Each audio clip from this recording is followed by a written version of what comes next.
Se senti rigidità al collo o magari dolore al collo o cervicalgia, fai questo esercizio, ci vogliono solo 3 minuti e ti prometto che questo esercizio ti sbalordirà da quanto è efficace. Non è un esercizio normale che avrai visto da altre parti.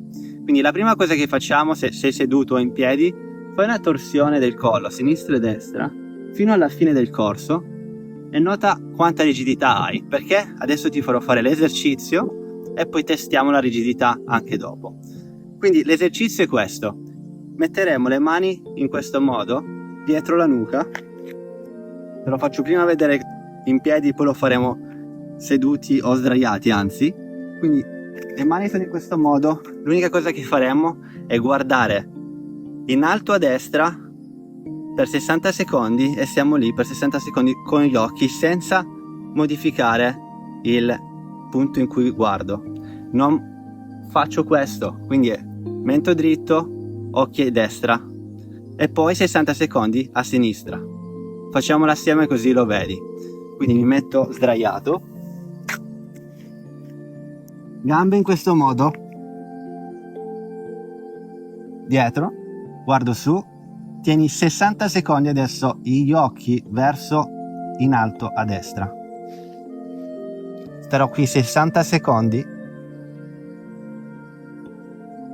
Respira, lasci semplicemente andare avanti il respiro, non lo modificare. Puoi anche chiudere le palpebre ogni tanto, ovviamente. Poi dopo 60 secondi mi metto, faccio un respiro profondo dal naso, chiudi gli occhi, riapri gli occhi e vado a sinistra 60 secondi, sempre con lo sguardo a sinistra senza muovere il naso o il mento.